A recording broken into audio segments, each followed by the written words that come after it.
NBA Finals and what's going on with that with LeBron, and is he doing too much? Is he doing enough? All that. Well, the finals has been really exciting, and obviously the network loves it because of the ratings. It's a ratings business, and you got two teams with two totally different styles.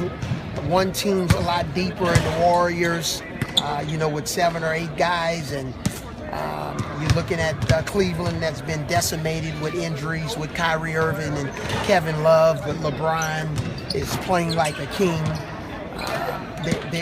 Steve Kerr, decides to start Iguodala, pose some matchup problems for Cleveland. So it's been a chess match between both teams, and obviously right now Golden State's winning the chess match. Do you believe in the change of jump shooting, ball movement, play movement, the Spurs way is integrating itself there, and then kind of how much you bring in that here eventually on a two-part of that? Yeah, I think a little bit of what they're doing, a little bit more Spurs, Chicago Bulls, Steve Kerr's experience with the Phoenix Suns. So I think he's combining all of those with the way they like to play offense. Their defense is underrated. They're a pretty good defensive team.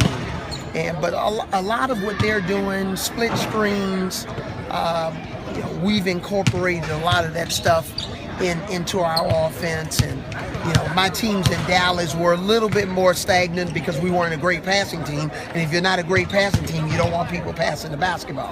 So we like to have a little bit more ball movement, player movement in our system this year, especially from what I'm hearing with the new shot clock rules. With what you've seen, what you have practiced with, and seen individual stuff, how do you think this team is coming along? Yeah, we have a long ways to go, guys. It's we have a lot of bad habits that we have to break. There's a certain way that I want to play offense and defense, and you have to, basically retrain a lot of these guys on how they should play the game. And, whether it's footwork, spacing, knowing how to close out on defense, the proper way to box out. There are just certain ways that we like to play the game, and but we got a lot of work to do. The guys have been very engaged and enthusiastic in our workouts. Coach, how do you feel you're settling into the recruiting aspect of the job? Settling in pretty good.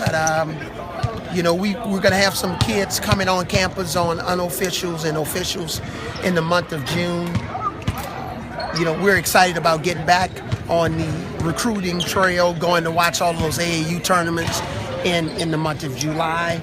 So we think we're settling in pretty good. We've had great visits with a lot of the kids and their parents when they've come on campus. And we're excited about it. I don't think that is necessarily anything hard. You just have to be able to clearly articulate your vision and with the parents, with the kids, sell them on not only how you can help their student athletically, but also academically, and help him become more of a well-rounded person. What more do you think you have to do to get this team kind of, complete before you hit the court for practicing? Well, we're not done with our roster. We still have to add 1 or 2 more players, and once we add those guys, hopefully for the second session of summer school, then we'll be able to, take our whole program to that next level, because our numbers are a little bit down right now, especially with having a couple of guys that are injured. So, and we had Shannon Hale, who obviously is returning from surgery, and I've been taking it really slow with him. Michael Kessens, he hasn't been able to get on the court and do much for us. Riley Norris got injured, and now he's coming back. So, our numbers, we've only had 9 guys a lot of times healthy, so we've been limited in some of the 5-on-5 work that we were able to do. Where does the schedule stand at this point, non-conference schedule? We're getting closer, and I know every time, I want you to know I am a man of my word, but we are getting closer, but we still have some work to do with some of the games that we're scheduling, and hopefully we got some contracts that have gone out. Hopefully we'll have some news for you on that front. Is Oregon one of those contracts that's kind of gone out? And you're kind That's of what I've heard. That's what I've heard. Is there a Did scenario? Rhett Obasanjo tell you that? Is there a scenario where you would entertain or want to play UAB? And I know you're new here with all that. Yeah, I've answered that question probably a million times since I've been here. You guys will have to talk to the administration about that. That's above my pay grade. I think that's a question for them. But you don't mind it if it happened. What I do mind is getting my team together this summer, trying to add our next 2 players for the second session, getting our schedule. Our schedule's not done for this year, and that's where my focus is right now.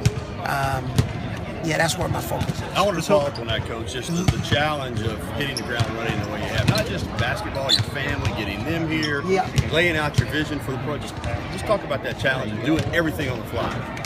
Yeah, I've coached 2 NBA teams, and one team, Dallas, they were a first-round playoff team, stable. Don Nelson did a great job before I took over. Mark Cuban, ownership. And then I took over a team that was decimated. 12-win team, nothing really moving forward. This team is not quite there. I think we're right in the middle. Long tradition of CM Newton, Wimp Sanderson, winning a lot of games, getting to the Elite 8, but not making it to the Final 4. So we're right there in the middle. So it's been a lot in terms of recruiting, traveling, getting our current team together, making sure everybody's good with the APR, getting to know donors and playing in golf tournaments, and just really selling our brand of what we're doing here with Buckle Your Seatbelt. So it's been great. It's a lot of work. There's not much time to sleep, but I don't sleep much anyway. When you see that the women's game, they're going to 4 quarters. Yes. What do you think about that? I would hope we would do that in the men's game. I think the more we can resemble what's happening on the NBA level, that's better for our game. So if we would have gone from a 35-second shot clock to a 24-second shot clock and play 4 10-minute quarters, I would have been just as happy. When you go from evaluating college players for the draft, and now you're evaluating